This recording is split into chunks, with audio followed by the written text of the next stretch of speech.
straight into questions for defensive back Mishael Powell. Mish, run the topics back for me. First of all, giving glory to God, put him in a situation. Second person, giving thanks is Coach Guidry. He called a great call right there, and I was able to read it. It's a play they run a lot, so able to read it. Happy it showed up on tape, so we could catch on to it before it happened in the game and have it make a play on it. He's just talking to defense. You guys pitched a shutout in the second half. Offense was sputtering a little bit, obviously, compared to what we've seen for the most season. For you guys to be able to hold it down the way you guys did, what stood out the most, what worked the most, and how did it feel to have a performance like that? I would say it felt great. I think having a type of offense that we have, I think everyone talks about the offense a lot. So being able to have an exceptional game that we played on defense, still a few things that we got to correct. Actually, a lot of things to correct, but just being able to put that on tape and on display, was definitely good for us. How important was it to have a game like that after what happened with Georgia Tech 2 weeks ago? It was good. We're not concerned about Georgia Tech. We got everything in front of us, so it wasn't really we're happy we bounced back, from that game. We go 1-0, so we're just happy we were able to, do what we wanted to do, today against Wake Forest. What were the messages from Coach Guidry? And what were the messages, or what did he talk to you guys about, and what adjustments did you guys make in the second half? We didn't really make any, too many adjustments.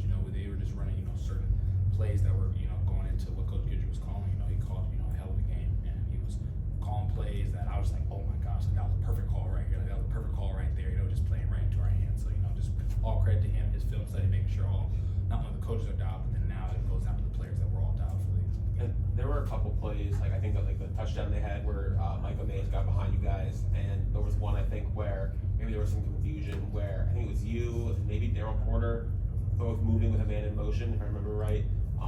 You guys talked, the coaches said you guys were working on communication during the bye week. Was that kind of to be reiterated on the sideline today? I mean, that's 2 out of 70-something plays, you know what I'm saying? So I think with that play that happened, given regards to that deep ball, we knew that play was coming, we just got to over-communicate so everyone plays it, but we saw that play on tape. But yeah, just to reiterate, that's 2 out of 70-something plays that we had miscommunications. And I think the 4th down play, they ran the ball again. We still got lined up, so we're going to reiterate communication, not based off those plays, but based off our standards of defense. What's the challenge in going from whatever the offense you faced in Wake today to next week? Kyle McCourty's, I think today on almost 500 yards passing. They're going to air it out. So what's the challenge in trying to adapt and go from week to week? I would say just the same challenge every week. We go against a team like Florida that they heavy running play action, but then we got to play a team like USF who spreads the ball wide, and then they run all those different switch verts. So it's the same challenge every week. We got to go in, start Sunday and prepare for a team like you said. Kyle McCourty, I know he threw 500 yards, but that's a hell of a quarterback. Came from a really good school before, and he's been building off of what he did last year when he's in that Syracuse right now. So just continue to elevate the standard of the defensive back room, but just the whole team in the defense. This is your 6th year in college Yes, football. yes. It's pretty cool. And you're only your 1st year at Miami. What's the senior experience been like for you here after 5 years there? And I have a follow-up. What's it been like this year? To answer your question, it's been great.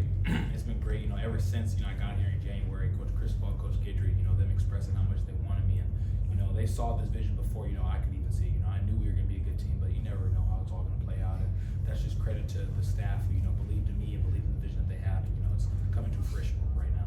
Also, that first I was there at that Florida game when you had the pick there, Okay. and you didn't say you were going to run the table, but remember when you said we're going to win the next 16 or something? Oh yeah, the number on it. Yeah, exactly. But the thing is to know that you still have a chance to get to the title game, and I know you were in it last year. Right. What does that mean to you, and what's that like knowing that?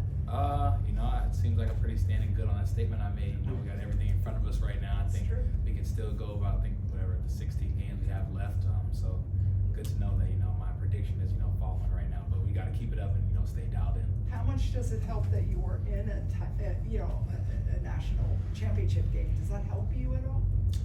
A little bit, but I think the biggest thing is just for us focus on just going 1-0. That's the biggest thing for us is focus on 1-0, and we'll be good from there. Thank you. Yeah. Hey, Bish, I'm watching you return that pick 6, and you know what? You pull anything like that over at the NFL scouting combine, you're going to be playing for somebody. How did it feel for you that as you had that run in full speed, the excitement of being able to get a pick 6 at a time when the team really needed it, And this is a good way, you know, there are a lot of scouts here in the press box that are watching you make them look like this, and you're getting quality film time in addition to the road to a national championship. Right, you know, I just say that's all credit to God, you know, him just putting me in a sense like a moment like that, you know, where guys are watching, you're saying scouts are watching, fans are watching. You know, I think the biggest thing is my mom, my dad, my sister, they got to Right. watch that. You know, that's the big thing for me, them being able to see that. And I would just say, yeah, all glory to God, and you know, just it was just great to be able to put that on display. You know, I can't really hear the fans when I'm running. It sounds like, you know, you don't really hear a lot when you're running, but you know, I just made sure I didn't get caught. You know, we got a lot of fast guys in Florida, so if they would have saw me get caught, they wouldn't let me limit down. So I just made sure I didn't get caught. Mish, make a Last question. Mish, make a play, and you got to dance. You danced a lot today. Being able to have a couple more games of football left this year, are we going to see more big plays? And if so, can you teach me how to Dougie? Oh, I would say, yeah, not a couple, a few, several games, not a couple. A couple means only 2, so we got several games left to play. And you know, most definitely plays will be made, and you know, I'll make sure I'll show you some dance moves. Appreciate it. Thanks, All right, Mish. okay, Thanks. thank you. Thank you.